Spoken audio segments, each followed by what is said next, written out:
On its own, I don't like fan service. A bloody-nosed arousal, flipping up skirts for comedic relief, routinely falling into the women's bath on accident. It's a bit of anime culture that can be understandably off-putting. But when it's done right, meaning it serves the plot, the actual plot, I find myself reassessing that position. Maybe all it takes is a woman's touch. Don't make it weird. Shinichi Fukuda, the creator behind the fan service-powered love story, My Dress-Up Darling, might just change your mind, too. My Dress-Up Darling was a serialized manga in Square Enix Young Gangan that premiered in January 2018. It would later be adapted into an anime, premiering in January 2022, and the story revolves around Wakana Gojo, an apprentice to his grandfather and their family's Hina doll shop. His passion for the craft, borderline obsession, has made him a bit of a social pariah. That is until popular girl/model, Marin Kitagawa, finds out he can sew, a perk of his apprenticeship. She begs him to make her a cosplay from one of her favorite games, Slippery Girls 2, an erotic 18-plus game. A little shocked by a charismatic girl being into such a pervy pastime, Gojo accepts. After a lot of fun at their first cosplay event, they become partners, cosplayer and costumer, friend and confidant, and maybe boyfriend and girlfriend? First things first, yes, this show has fan service, but it isn't only fan service. Thank you. Before we can get into any of that or the anime's more wholesome parts though, we need to brush up on the history and state of fan service first, both in Japan and America. When it comes to fan service in anime, there is probably a dissertation's worth of data to parse. And since I don't want to be known as the fan service historian, unless you guys want me to do a video on that, let's start with anime and the 1980s. As media began to move away from public television and toward direct-to-home formats like VHS, video and animation grew more comfortable with the risque. In anime's context, think Gainax. Yes, the studio that brought us Neon Genesis Evangelion, Gurren Lagann, and Panty and Stocking, they also brought us their trademark bounce, starting with their proto-work, Daikon 4. While those anime have resulted in many awkward conversations between American parents and their weeb children, yes, like me, Gainax wasn't alone in their pervitude. Akira Toriyama's Dragon Ball subverted the wise martial arts mentor by making Master Roshi a horn dog way back in 1984. And those seem tame compared to the likes of Golden Boy, the 6-episode bike ride to Goonerville, or Freezing, where battle damage is shown by how little clothing they have left. Witchblade barely bothers with clothing at all. Then there's the Tenchi franchise, Kill la Kill, Darling in the Franxx. Man, I know way more of these than I probably should. But even the likes of Ghost in the Shell, the beloved cyberpunk thriller, has blatant shots of the Major's, assets. Before anyone accuses me of being a prude or rallying against the female form, shoujo anime is just as shameless, because, it turns out, girls get horny too. I've watched Ouran High School Host Club, which, ironically, My Dress-Up Darling parodies this season. I've also watched Maid-sama, and Fruits Basket. I mean, look at those abs! This is all to say fan service in anime has been around for a long time. It's even in Western anime adjacent material now too, like K-pop Demon Hunters. I mean, you're telling me this isn't fan service? Hello, nurse! But, we are the land of the free, home of the brave, and the general area of the Gooners. And we'll even start in the 1980s like we did with Japan. So if you don't believe that Americans are just as pervy, you've clearly never heard of heavy metal. Or Cool World, which included sexpot Brad Pitt, Wizards, which I know is from 1977, but it's an icon in Western adult animation. Sue me. And that's ignoring live-action cinema, so I'll just leave this here. So fan service isn't just a Japan thing, whatever. A lot of anime has fan service showing underage characters. Yeah, I won't defend that point. That's a major source of the ick I get from fan service like in general. But don't get it twisted, America's been doing the same thing for decades. The characters in CW's Riverdale started as sophomores in high school, who are usually 15 to 16 years old, the same age as Gojo and Marin. So you're telling me this is not fan service?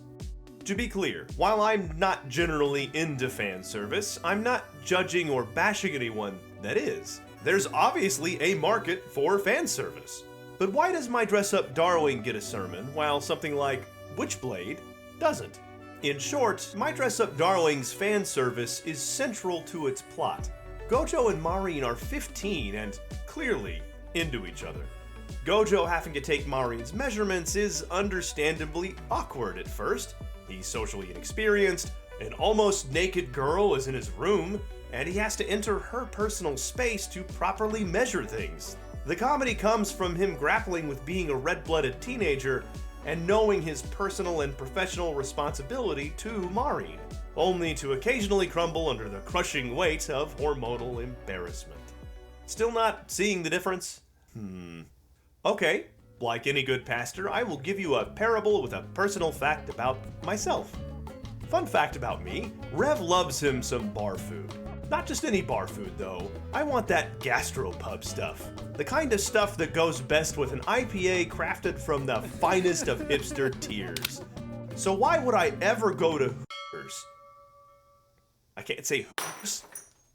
Church council is advising me not to use the word Hooters, so let's call this restaurant, Wooters. My personal experience at places like Wooters, Twin Plots, and all the other fan service pubs is bad food, bad service, and mediocre titillation. If the restaurant staff, the culinary metaphor for an anime story, were to suffer a Gordon Ramsay type rebuilding their menu, I would gladly suffer the slack-jawed faces of my peers when I suggest My Dress Up Darling, Wooters, for our next dinner date. So in regards to the anime story, the fan service that projects Gojo's costuming insecurities makes sense to me, because I was 15 once too. They're also familiar because of my days as an actor. I was in a stage production where I had to do a quick change in the lobby between scenes with two of the other performers, lady performers. There was no time or space to put up a modesty screen, and any audience member that came late or had to step out got a free backstage pass to see everything, which means Marin's comfortability in her own body doesn't surprise me either, given she's a model and a performer. So a lot of what qualifies as fan service doubles as art that revolves around the human form, because making clothing has to consider that. Gojo admits that his first cosplay outfit had problems because his previous tailoring was for dolls. He didn't have to consider things like someone's mobility or how the clothing could potentially lead to heat stroke. The audience learns about cosplay right along with Marin and Gojo, like how to use face tape to alter your eye shape, how to retain modesty using undershorts or stockings, or that boobs don't even have to be natural. They can be equipped! Opie aside, what actually draws you in is the exploration of Gojo and Marin's niche hobbies, along with the almost sickeningly sweet earnestness of their fledgling love. Actually, the earnest part is simply true across the board. Marin's interest in the more otaku and nerdy side of life, anime, manga, adult video games, is often overlooked by so many people because of her model good looks. That by no means stops her from being authentically herself. This girl wears, eats, and does whatever she wants when she wants. Devil may care. But in contrast to that confidence is the fact that many of the cosplay she chooses comes from characters that are seeking human connection. Magical girl sisters that have grown distant. A host in drag wanting true appreciation instead of worship. Or a succubus caring for a sleep-deprived author. Okay, that last one may just be a demon preparing her dinner with extra spice. Regardless, while Marin is clearly an excellent model, it's cosplay that brings her to life. But materials ain't cheap, and modeling is what makes her paper. I find Gojo endearing for completely different reasons. I've not read the manga, but there are major hints being dropped that he may transition from Hina dolls to costuming and makeup. I mean, he voraciously consumes techniques, seeks guidance from fellow cosplayers, fixates on movie costumes and special effects. I think if he told his grandfather that he would rather pursue a career in cosplay fabrication than Hina dolls, Grandpa's response would be, duh? I completely vibe with Gojo's hyperfixations. I've been into anime since around 1996, and I remember exactly when it crossed my mind that I'd want to be a voice actor. Like Gojo's first encounter with a Hina doll, for me it was playing Brave Fencer Musashi in elementary school. You see, games didn't used to have much voiceover. The sound files just took up too much disk space. Have you figured out I'm an older otaku yet? Who cares about that?